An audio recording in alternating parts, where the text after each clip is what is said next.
마카비 세 번째 시간, 마지막 시간이 되겠습니다. 그리고 테벳 월삭, 안티오코스의 최후와 히라기 절기가 되리라라는 말씀으로 함께하도록 하겠습니다. 그래서 오늘은 12번까지 있습니다. 보시면은 이제 마카비 마지막 날인데요. 우리가 저번 시간에 맨 첫 번째 시간에는 너무나 많은 사람들이 하나님의 말씀을 정말로 준행하고 목숨을 다해서 준행하는 굉장히 많은 유대인들로 인하여서 하나님께서 유대인 편에서 하나님께서 싸워주시고 성전을 지켜주시고 천사를 파송하셔서 천사들이 지켜주고 이런 것들을 봤어요.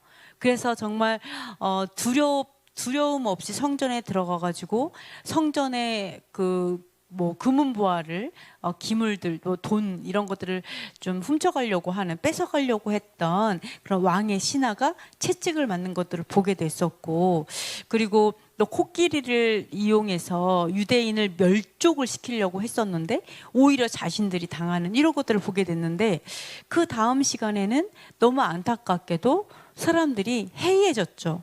하나님의 계명을 지키는데 해이해지고, 오히려 세상의 헬라의 문화가 굉장히 자극적으로 보이고 재미있어 보이고 굉장히 우리의 마음을 빼앗는 거죠. 더 세련돼 보이고 더 좋아 보이는 거죠. 더 지혜 있어 보이고. 그래서 많은 사람들이 마음을 빼앗기고 하나님을 섬기고 성전을 섬기는 것보다 오히려 레슬링 경기장으로 달려나가고 체육관으로 달려가서 헬라화되고 싶어서 할례에 받은 것 가지도 지우는 어떤 그런 것들을 보게 되었어요.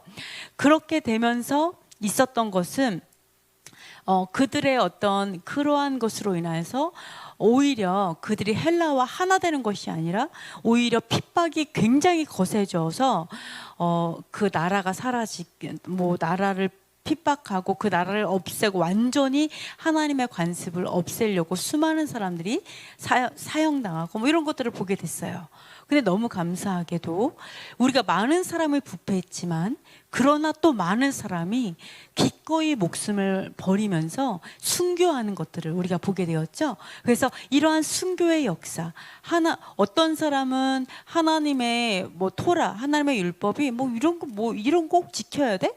이런 게 뭐가 있어? 이래가지고 헬라가 훨씬 멋있는데, 그래서 아무렇지도 않게 버렸지만, 그래서 하나님의 이름이 땅에 떨어졌고 하나님의 영광이 짓밟혔지만, 그러나 어떤 사람은 왜 안티오코스가 돼지고기라는 아무것도 아닌 것 같은 그 고기로 우리를 핍박했을까요? 왜 우리를 시험했을까요? 그거죠. 아무것도 아닌 것 같은 거로 시험을 하는 거죠. 이거는 너네가 할 수 있잖아. 이걸로 시험을 하는 거죠.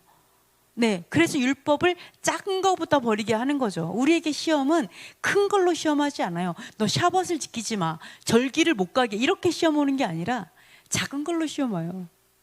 작은 거. 네. 아무것도 아닌 것 같은 걸로 시험이 와요, 사실은. 그렇죠? 근데 거기에서 내가 타협을 하면 나중에 중요한 것도 버릴 수 있거든요. 그거 어둠이 너무 잘 알거든요. 그러니까 유대인에게도 작은 것 같은 걸로 시험이 됐던 거죠. 그래서 수많은 사람들이 순교하고 정말 수많은 사람들이 하나님 앞에 그 믿음을 지켰어요. 그렇게 되었을 때 저번에도 말씀드린 것처럼 마카비가 일어났기 때문에 구원받은 것이 아니라 바로 믿음의 사람들이 그렇게 헌신하고 하나님께 기도했기 때문에 하나님의 긍휼함을 얻고 마카비를 일으키신 거죠. 네, 그런 것들을 우리가 볼 수가 있습니다. 그래서 볼게요. 첫 번째, 대적들과 싸우면서 성전이 정화가 되는데요. 마카비가 드디어 전쟁할 때 이기기 시작했어요. 그게 바로 순교의 역사. 정말 하나님의 말씀은 제 생명보다 귀해요라고 고백하는 수많은 사람들의 기도. 하나님, 죄의 대가를 우리가 치르겠습니다. 우리 여기 있는 다른 사람들은 구원해 주세요. 그들은 생명을 지켜주세요. 우리가 모든 대가를 가지고 가게 해주세요. 이렇게 기도했어요. 이렇게 했을 때 하나님께서 어느 순간 긍휼을 베푸시고 바꾸기 시작했죠. 그래서 갑자기 승리하기 시작했어요. 그래서 막 승리하다가 이게 다 승리해서 모든 게 다 승리했어, 이제부터 성전을 정화하자, 이렇게 된 게 아니고요. 전쟁을 하다가 막 전쟁을 하는 중간에 약간 휴전처럼 야 잠깐 야 스탑 그만 좀 쉬자 잠깐 있자 이럴 때 성전을 보는 거예요. 그러니까 전쟁 중간에 한 거예요. 여러분이 뭐 엄청 뭐 다 승리했으니까 이제부터 성전 재봉헌하면서 할렐루야 넘어가면서 이런 게 아니라 한 손에는 칼을 차고 한 손에는 예배하는 그 토라를 가지고 했다라는 거예요. 그러니까 전쟁이에요, 사실은 이게. 그래서 여기서 보면 성전을 정결하게 하고 봉헌하자. 그러면서 이제 군대가 산으로 올라갑니다. 근데 딱 갔더니 성전이 황폐해지고 제단이 더럽혀졌어요. 불에 탔어요. 이러니까 이들이 막 옷을 찢고 통곡하면서 몸에 재를 뿌리면서 막 울었어요. 이 성전이 불타고 막 이렇게 재가 된 걸 보면서 그러면서 엎드려서 나팔을 불면서 하늘을 향해 부르짖습니다. 이렇게 할 때 모든 사람이 이제부터 예배하자 이런 게 아니에요. 뭐라 그래요? 이들이 유다 마카비와 형제들과 군대가 성전을 정결하게 하고 한편에서는 그리고 한편 군사들은요 이 예루살렘 성 안에서 전쟁하고 있었어요. 그러니까 우리의 삶이 언제나 평안하다 너무 이제부터 예배 이러지 않아요. 언제나 전쟁 중에 있어요. 언제나 우리는 전쟁 중에 전쟁하면서 예배하고 전쟁하면서 하나님의 것을 드리고 전쟁하면서 승리를 선포하고 그냥 전쟁 중에 있어요. 그래서 이것도 심지어 우리 하누카 막 기쁘다 이것만 생각하는데 바로 이 하누카에 하나님께 재봉헌하는 그 순간에도 전쟁 중에 있었다는 걸 기억해야 돼요. 얼마나 정말 마음 졸이면서 하나님께 드렸는가 이런 것들을 볼 수가 있습니다. 그리고 율법에 충실한 제사장들을 택해갖고요 그 제사장들을 세웁니다. 그러니까 많은 사람들이 부패해갖고 제사장 중에 막 레슬링 경기장 뛰어가고 막 그렇다고 했잖아요. 그렇지만 그러나 토라에 충실한 제사장들을 세워서 또 이제 세우고요. 이제 두 번째로 보시면요. 이렇게 한 게 성전을 정결하게 하고 제단을 쌓고 이런 것은요 2년 만에 희생 제물을 바친 거예요. 그러니까 우리가 제우스 하여간 그 우상에게 더럽혀졌잖아요. 그렇게 딱 만 2년 만에 희생 제물을 여호와 하나님께 다시 바침으로 재봉헌했다. 이런 것들을 볼 수가 있습니다. 그러면서 이 사람들이 그러죠. 하나님께 마땅한 벌을 하나님 우리가 잘못했어요. 용서해 주세요. 이렇게 말하는 게 아니라 하나님 어떻게 우리한테 이렇게 성전을 빼앗기는 이런 일이 있을 수가 있어요. 하나님 왜 우리를 안 지켜줬어요? 이렇게 한 게 아니라 이들은 뭐라고 하냐면 마땅하다 그랬어요. 하나님 우리가 죄를 지어서 마땅히 벌을 받을지언정 우리가 마땅히 벌을 받아요. 알아요. 그런데 뭐라고 얘기하냐면 바로 그분을 모독하는 야만적인 나라, 이방인이죠. 이방신을 섬기는 나라에 넘어가지 않게 해달라고. 이 나라가 벌은 받지만 다른 나라에 넘어가는 정말 이방신을 섬기는 그런 그 넘어가는 일이 없게 해달라고 강구하는 그런 것들을 볼 수가 있습니다. 그래서 그 우상에 의해서 성전이 더럽혀진 바로 그날 성전을 정화하죠. 저번에 말씀드린 것처럼 8일 동안 초막절과 같은 방식으로 예배를 드렸습니다. 자, 보시면은 왜 그랬냐? 초막절 하면 2달 전인가? 그 정도 되죠. 그러니까 그때만 해도 이 유대인들이 어떻게 했어요? 산과 동굴에 들짐승처럼 도망 다녔던 거예요. 산으로 동굴로 도망 다녔던 거죠. 초막절을 지키고 싶었지만 지키지 못하고 그렇게 돌아다녔던 거예요. 그것들을 기억하면서 하나님 우리가 이것을 초막절처럼 지키겠습니다. 그러니까 얼마나 이 상황이 얼마나 힘들고 악하고 어려웠는지를 알 수가 있죠. 그럼에도 불구하고 여호와께 하나님 다시 성전이 세워지게 해주셔서 감사합니다. 우리가 그때는 도망 다니느라 짐승과 같이 도망다니느라 정신이 없었지만 우리가 이번에는 이렇게 드리겠습니다. 이렇게 합니다. 그러면서 유대 민족 전체가 해마다 이 날을 하누카를 민족 절기로 공적인 결의에 따라 규례로 민족 절기의 규례로 정하죠. 그래서 지금도 여호와의 절기 막 이렇게 7절기 여기에 들어가진 않지만 민족 절기로 이제 이스라엘이 지키고 또한 우리가 지키고 있습니다. 자, 그러면 세 번째, 키스레브월 아홉째 달 25일이죠. 네, 키스레브월은 원래 아홉째 달이죠. 네, 아홉째 달이에요. 그래서 25일 아침 일찍 이렇게 규례대로 제사를 드렸고요. 바로 제단이 더럽혀진 바로 그날 했고요. 뭐 황금 왕관과 작은 방패, 금으로 된 방패로 성전을 장식하고 또 하나님을 경배하고 찬양하고, 네, 백성이 모두 그렇게 했죠. 기쁘게 번제를 드립니다. 그래서 이날 백성 중에, 유대인 중에 큰 기쁨이 있었고 이방인의 치욕이 마침내 제거가 됩니다. 네, 이방인으로 인해서 그곳에 돼지피로 더럽혀졌고 우상 신이 딱 섰었잖아요. 근데 바로 그날 다시 여호와께 모든 걸 깨끗하게 정결하게 하고 여호와께 드림으로 치욕이 없어지는 거죠. 네, 그래서 바로 그날 해야 될 필요가 있어가지고 이분들이 이제 그날 했죠. 사실 하루치 기름밖에 없었는데 그날 안 할 수가 없었죠. 할 수밖에 없었죠. 그래서 그날 했는데 하루치 기름이 8일 동안 가는 기적이 일어났잖아요. 그래서 하누카의 기적이라고 얘기하고 또 기적의 날이라고 또 부르는 것을 우리가 알 수가 있습니다. 자, 여기까지 해서 성전이 이렇게 세워지는 것들을 봤고 그 이후에도 마카비의 전쟁은 계속이 됐어요. 나라를 위한 전쟁이 계속했습니다. 그래서 계속해서 승리하기도 하고 또 이제 또 죽기도 하고 또 그 다음 형제가 하고 이렇게 되는데요. 저번에 말씀드린 것처럼 안티오코스 적그리스도의 어떤 이제 어떻게 보면은 그 모습이라고 했잖아요. 그래서 안티오코스 어떻게 죽었나 좀 보도록 하겠습니다. 자, 다 보시면은요. 그가 이제 엑바타나에 있는 동안 니카노르와 디모데 군대에 일어난 일이 그에게 전해집니다. 안티오코스가 여기 보면 니카노르에게 그 유대인 예루살렘을 그 다스리라고 하고 떠났어요. 자기는 이제 정복 전쟁을 하러 간 거죠, 안티오코스가.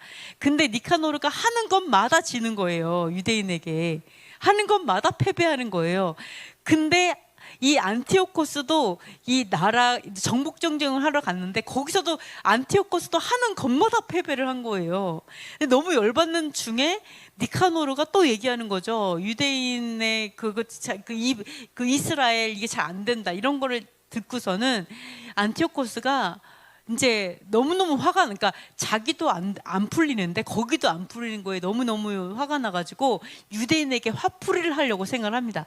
그래서 어떻게 하냐면 목적지에 이를 때까지 멈추지 않고 병거를 몰라고 지시해요. 그러니까 예루살렘에 딱 도착할 때까지 멈추지 말고 달려가라 이렇게 얘기를 합니다. 근데 그가 뭐라고 하냐면 내가 거기에 딱 예루살렘에 도착하면 예루살렘을 유대인의 공동묘지로 만들겠다 이렇게 선포를 해요. 예루살렘을 유대인의 공동묘지로 만들겠다라고 얘기하는데 그 여호와께서 그가 이렇게 말하자마자 이 말을 끝내자마자 고칠 수 없는 치명타를 내장에 줍니다. 그러니까 안티오코스 내장에 극심한 통증을 느끼면서 이제 쓰러지게 돼요. 그래서 쓰러진 게 아니라 갑자기 배가 너무 아픈 거죠. 병거를 타고 가고 있는데 너무너무 아픈 거예요. 근데 이제 뭐라고 하냐면 괴이한 형별을 수없이 가하여 다른 이들의 창자를 고문했던 그에게 이것은 매우 정당한 일이었다.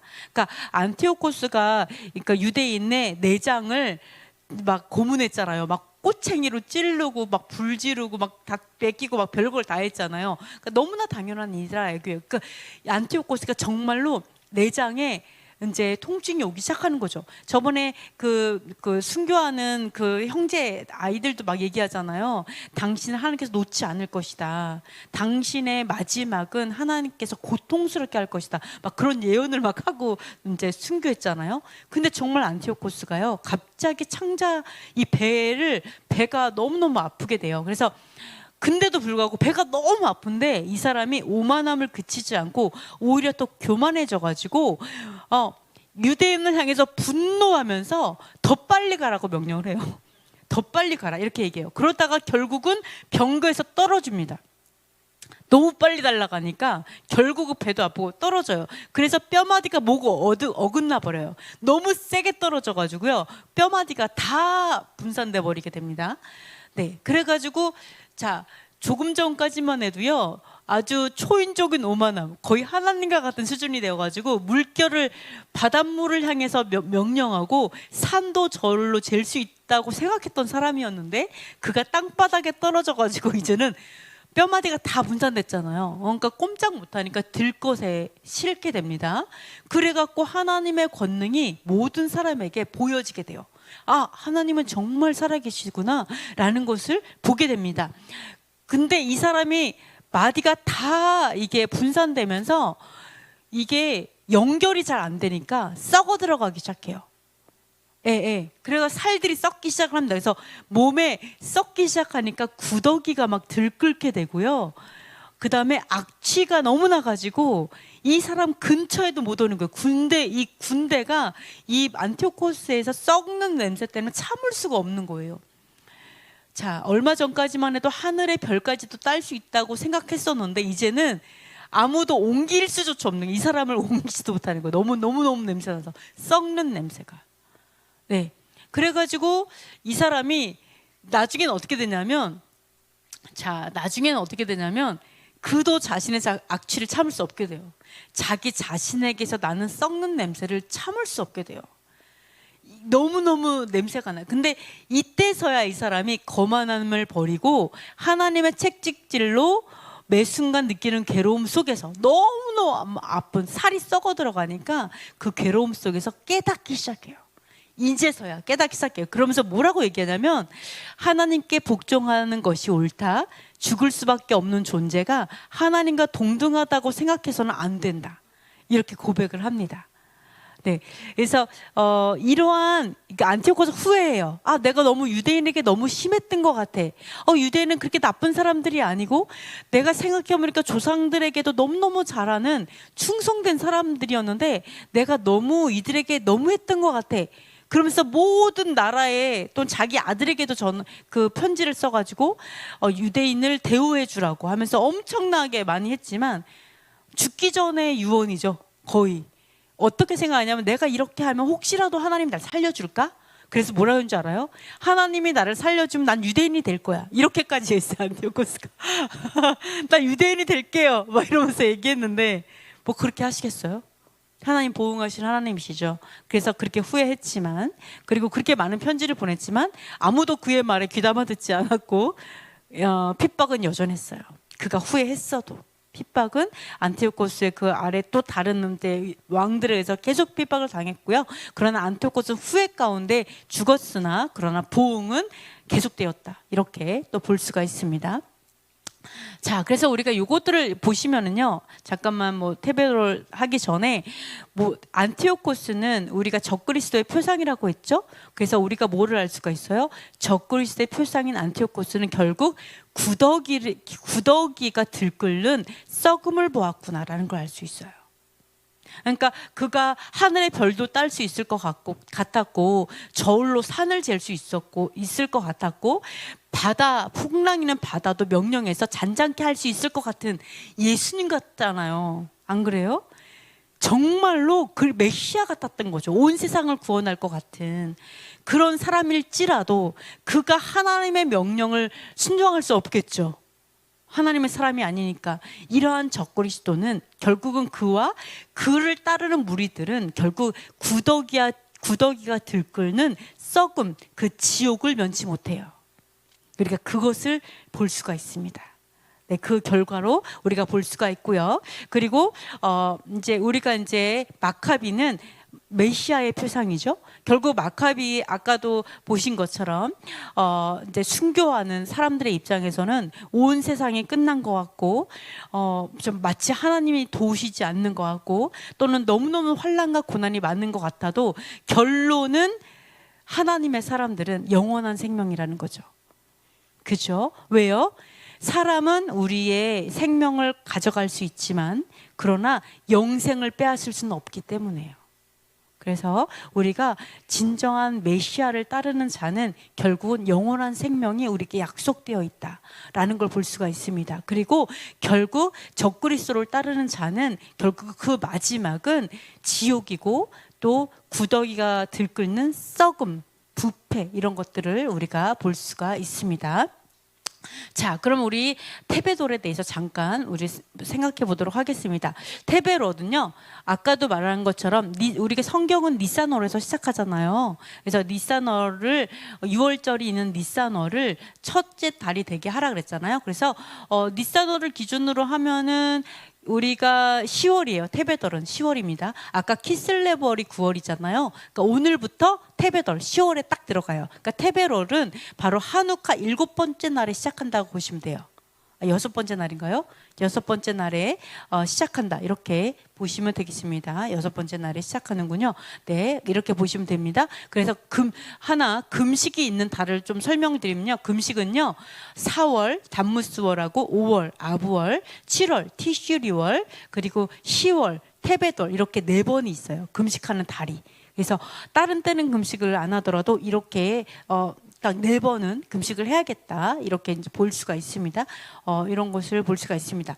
테베롯의 의미를 보면요, 테베롯은 한우카 6일째예요. 제가 잘못 썼네요. 한우카 6일째 날에 시작한다 이렇게 보실 수가 있고요. 한우카의 빛의 메시지를 통해서 선이 악을 이긴다는 것을 기억하죠. 결국 우리가 순교하는 그 사람을 통해서 결국은 하나님께서 다시 성전을 재건하시잖아요. 그죠? 그리고 마지막은 하나님의 승리잖아요. 그렇기 때문에 결국은 악이 이기는 것 같으나 결론은 선이 이긴다. 이게 한우카의 메시지입니다. 그런 걸 볼 수가 있고요. 테벳이라는 단어는요, 원래는 침몰, 침수 이걸 의미해요. 왜냐하면 겨울철 폭우로 인해서 그러니까 우리가 겨울에는요 비가 많이 와요. 겨울에는. 그러니까 우리는 지금 우리 비 좀 많이 오고 있죠, 그죠? 네, 사실은 그 이스라엘에서는 이 시즌에 비가 많이 와요. 그래서 중동에서는 겨울철 폭우로 인해서 중동의 많은 지역이 진흙투성이로 변하는 것과 관련이 있어요. 그래서 테베돌을 진흙탕달이라고도 불러요. 네, 아 그렇구나. 이렇게도 볼 수가 있어요. 테베돌은 진흙탕달. 그리고 테벳은 토부, 좋은 또는 선한을 의미하는 토부하고 어원이 같아요. 네, 그래서 토부, 좋은 달 이렇게도 또 볼 수가 있습니다. 그리고 비가 오는 거는 좋은 일이잖아요. 그래서 그런 것도 또 볼 수가 있고요. 테벳월은 성경의 데벳월과 같습니다. 데벳월이 있죠. 그래서 에스더에 보시면요, 아하수에로 왕의 제7년 아까 보면은 에스더가 어떻게 바벨론 포로로 끌려가고 간 다음에 있는 어떤 그런 역사들이잖아요. 마찬가지로 한우카도 이 바벨론 포로로 끌려갔다가 왔을 때 좀 비슷한 시즌이라고 볼 수가 있어요. 그래서 에스더서 다음에 한우카의 어떤 역사가 있었다라고 볼 수가 있는데요. 이게 보시면 제7년 10월 곧 데베돌, 그죠? 10월이 데베돌이다 이렇게 볼 수 있어요. 10월 곧 데베돌에 에스더가 왕궁에서 왕궁에 인도되어 들어가서 왕 앞에 서가지고요, 와스티를 대신해서 왕후가 됩니다. 그러면은 데벳월에 에스더가 왕후가 됐구나 이렇게 볼 수가 있죠. 근데 여기서 원어로 가보면요, 데베로드는요, 이는 데베트이죠. 월이 호데시예요. 사실은 월삭을 말해요. 여기서는 그냥 데베로데라고 써 있지만 데벳월 월삭이에요. 그렇죠. 네, 오늘 왕 앞에 나아가서 왕후가 됐다 이렇게 볼 수가 있어요. 데벳월에. 그 과거의 오늘인 거죠. 너무 놀라운 거죠. 그래서 그렇구나. 이런 것도 볼 수가 있어요. 데벳월 월삭에 에스더가 왕후가 됐구나. 이런 것들을 우리가 볼 수가 있습니다. 자, 그리고 데벳월에 있었던 일을 조금 생각해 보는데요. 데벳월에는 어떤 일이 있었냐면요, 70인역이 완성됐어요. 여러분, 70인역 성경 중에 최초의 헬라어 번역 성경이 70인역이거든요. 네, 이게 완성됐어요. 요거를 한번 보도록 하겠습니다. 알렉산더 사후에 그 헬라 제국은 카산드로스, 리스마코스, 셀루코스, 프톨레미, 그러니까 4개로 그러니까 우리가 알렉산더가 죽을 때 갑자기 죽게 되면서 누구한테 그 나라를 물려줘야 되잖아요. 그 물려주지를 못해갖고 자기 친한 벗들 4명에게 그냥 나눠주고 니네들이 알아서 통치하고 죽었거든요. 그래가지고 이렇게 이제 딱 이렇게 분할되어서 다스려집니다. 친구들이 다스린 거죠. 초기에는 프톨레미 왕조가 이집트를 차지해서 영향력을 미쳤고요. 프톨레미 1세는 주전 300년경에 아까 마카비가 한 150년 전이었잖아요. 그거 300년 전이니까 더 처음이죠. 프톨레미 1세는 300년 전에 그 이스라엘을 차지해서 수많은 유대인을 이집트로 먼저 끌고 갑니다. 네, 포로로 끌고 가요. 이때 유대인들이 이집트 수도인 알렉산드리아와 그 인근 지역에 정착을 합니다. 300년 전에 이게 다 가고 정착하고요.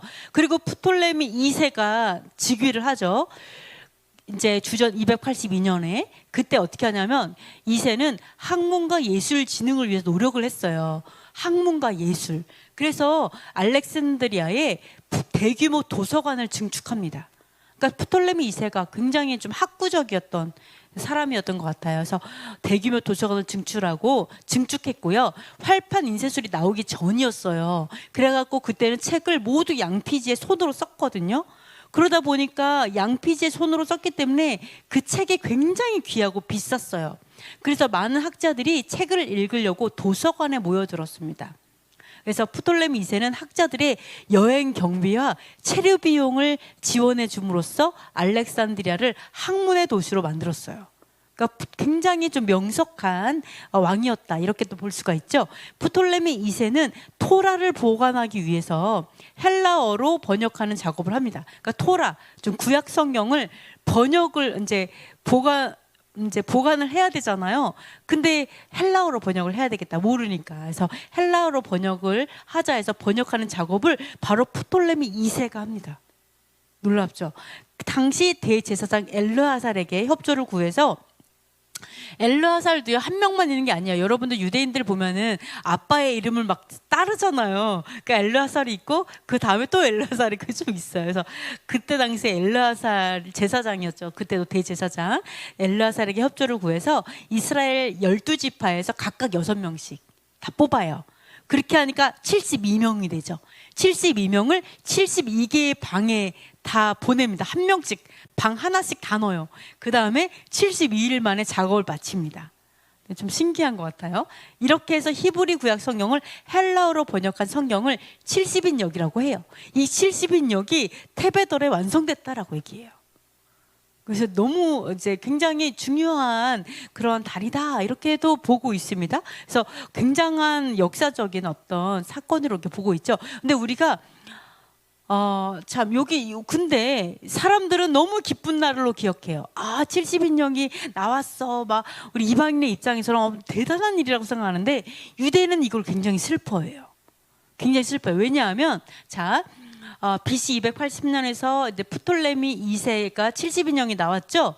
그리고 그 다음에 3세도 있었고요. 그 다음에 4세는요. 217년경에 코끼리 전투, 저번에 있었던 그 코끼리, 그게 있었고요. 네네. 그죠. 그게 4세였어요. 그리고 또 안티오코스 4세. 네네. 이때는 적그리스도의 표상으로 유대인이 정말로 이제 고문을 당하고 학살당하던 게 나와요. 그러니까 너무 신기한 게 뭐냐면 70인역이 나와서 히브리어 성경이 헬라어로 번역됐는데, 근데도 왜 그렇게 유대인을 이제 증오하고 미워하고 토라를 그렇게 증오하고, 아니 이게 성경이 번역돼서 나왔으면 더 많이 이해해야 되는 거 아니에요? 그렇죠? 네, 그런데 오히려 그렇지 않았다라는 거예요. 오히려 그거를 보면서 돼지고기나 또는 어떤 토라의 어떤 가르침에 대해서 굉장히 비웃고 경멸하고, 그리고 완전히 없애버리려고 했다라는 것들을 볼 수가 있어요. 그래서 토라를 아는 게 중요한 게 아니라 정말 토라를 깨달아야지 된다라는 것들을 볼 수가 있는데요. 보시면 히브리어 구약 성경이 헬라어로 최초로 번역된 70인역에 대해서 유대인들은 슬픈 일로 여기고 금식을 합니다. 금식해야 된다고 생각하고 금식일로 정해요. 네, 오히려 금식을 합니다. 왜냐하면 히브리어를 헬라어로 아무리 잘 번역한다 해도 온전할 수 없고 하나님의 뜻이 왜곡될 수 있기 때문이에요. 그러니까 그러니까 번역되는 순간 하나님이 왜곡될 수 있다. 다른 하나님이 나올 수 있다라는 거죠. 그것 때문에 금식하고 그것 때문에 슬퍼해요. 근데 이게 실제 맞아요. 70인역 하나님 그거 지금 써요? 안 쓰죠? 또다시 번역, 또다시 재번역, 또 이건 뭐예요? 안 맞다는 거예요. 그때 당시에도 70인역이 안 맞다고 해서 수많은 번역본이 또다시 막 나오기 시작했어요. 그 뒤에도. 사람들이 뭐 이제 그거에 대해서 그래 안 맞는 게 맞아라고 생각하면서 나왔어요. 그래서 이거는 정말 우리가 조심해야 돼요. 하나님의 뜻이 왜곡될 수 있다. 번역본은 요것들 기억하셔야 됩니다. 안티오코스 4세는 토라에 대해 들었지만 토라를 없애려 했고 돼지고기를 먹지 않는 문화에 대해서 비웃고 어리석게 여기고 유대인들을 고문하고 죽였죠. 그래서 어설픈 지식은 오히려 하나님의 백성을 공격하는 데 사용이 됩니다. 그래서 또 활성화되어 그 당시 헬라 철학이 굉장히 활성화되었죠. 네, 저 유명한 그 철학자들이 다 나왔어요. 사실 그 당시에. 그러나 그 헬라 철학은 하나님의 법도를 이해할 지식이 없었다라는 것들을 우리가 볼 수가 있습니다. 자, 그러면 이런 이야기를 했어요. 어떤 사람이 70인 여기 테베돌에 나왔구나. 그리고 조금은 슬픈 일이구나. 그러나 어떻게 보면 하나님의 뜻이 왜곡될 수 있으나 그러나 그럼에도 그렇게 해서 하나님의 말씀이 더 전해졌기 때문에 기쁘기도 하다. 이런 것도 좀 볼 수가 있어요. 에스더가 아하수에로 왕 앞으로 나아가는 유대인이 이방의 왕에게 나아가는 슬프지만 그러나 그걸 통해서 하나님께서 일하시기 때문에 또 기쁘기도 한 이런 그 스텝에서 이렇게 섞여 있는 것들을 볼 수가 있는데요. 어떤 사람이 뭐라고 했냐면 유대인에게 이렇게 물어봤어요. 만약에 이러한 핍박이 이 한우카의 핍박이 다시 한번 온다면 어떻게 하겠습니까? 라고 물어봤어요. 다시 이런 핍박이 온다면 어떻게 하겠습니까? 자, 그러니까 네, 우리는 어떻게 할까요? 그런 핍박이 온다면 다시 정말 그때 당시에 우리 예수님을 믿지 않으면 막 죽이고 막 이랬을 때가 있잖아요. 그래서 저희 아빠도 목사님이시지만 아빠도 살아계셨을 때 뭐라고 했었냐면 만약에 어떤 사람이 그 예수님을 믿으면 죽인다라고 얘기한다면 자기는 그냥 죽겠다고 그러면서 얘기를 했었어요. 왜냐하면 그게 얼마 전 얘기이기 때문에. 그런데 그러한 핍박이 우리에게 만약에 온다면, 우리 다시 온다면 우리는 어떻게 할까요? 그렇죠? 근데 이렇게 유대인에게 물어봐 본 거죠. 그러니까 그가 뭐라고 얘기하냐면 그러면 우리들의 달력에 축제일이 하나 더 생길 것입니다. 네, 그렇죠. 바로가 유대인을 핍박해서 유월절이 생겼고, 그죠? 하만이 이스라엘을 핍박해서 죽이려다가 불임절이 생겼죠. 그리고 안티오코스가 이스라엘을 죽이려고 하다가 수선절이 생겼습니다. 그죠? 신기해요. 그렇기 때문에 자신들을 죽이려는 세력이 어떠한 힘과 권력으로 위협한다고 해도 하나님이 또 하나의 축제일을 준비시켜 주실 것입니다. 아무리 핍박하고 우리를 이번에 10월 9일 그죠? 10월 9일에 악몽이 있었잖아요. 맞나요? 10월 9일 맞죠? 그때 갑자기 하마스가 쳐들어와갖고 난리 났었잖아요. 얼마나 슬퍼요. 그래 하나님이 그러한 핍박이 있을 때 그거를 축제일로 바꾸시는 게 하나님이시라는 거죠. 이런 것들을 기대합니다. 이들은 결코 실망하지 않아요. 적그리스도의 세력이 앞으로 일어나겠죠. 아무리 기세등등하고 두려워할 만하고 마치 하나님이 안 계신 것처럼 우리를 몰아친다 해도 이것은 하나님께서 우리에게 기쁨의 축제일을 주시는 과정 중에 하나다. 이렇게 보실 수가 있습니다. 자, 그래서 마지막입니다. 금식이 변해서 희락의 절기가 되는데요. 4월의 금식을 한번 공부해 볼게요. 4월의 금식은요. 4월 17일이에요. 탐무즈 17일입니다. 예루살렘 성벽이 바벨론 느부갓네살 왕에 의해서 점령된 것을 기억하고 회개하는 금식입니다. 그러니까 바벨론 왕에 의해서 성벽이 점령된 거죠. 예루살렘 성벽이 다 포위되고 점령된 거죠. 그렇게 된 거에 대해서 어떻게 보면 회개하고 금식하는 거죠. 우리가 그렇게 만들었다 이렇게 생각하는 거고 5월의 금식 그 다음에 이날은 또 두 돌판 그러니까 돌판을 우리가 이제 금송아지 앞에서 춤추는 이스라엘 보면서 모세가 돌판을 깨뜨렸던 그날이기도 해요. 4월 17일, 탄무주 17일은요, 돌판이 깨진 날이다. 즉, 우상숭배에서 깨진 날이다. 하나님을 거역한 날이다. 이렇게 볼 수가 있고요. 그리고 5월의 금식은요, 5월 9일과 10일입니다. 아부월 9일이라고 많이 불러요. 아부월 9일. 그러나 정확히는 이틀을 다 말해요. 아부월 10일도 해당이 돼요. 아부월 9일, 10일. 성전이 무너졌는데요. 티샤 베아브라고 부릅니다. 성전이 파괴된 날이고 이틀 모두 말하기도 하죠. 그래서 성전이 파괴된 날이 정확히는 10일이에요. 그래서 아부월 9일, 10일 이틀을 다 보고 있고요. 또한 이날은요, 그 12 정탐꾼이 와가지고 보고를 듣고 이스라엘이 통곡한 날이에요. 왜요? 하나님께서 우리를 죽이려고 이 땅에 보내셨구나. 우리가 어떻게 저 약속의 땅에 가냐라고 얘기하면서 그 부정적으로 생각하면서 하나님을 신뢰하지 않고 마음이 무너졌던 그런 날입니다.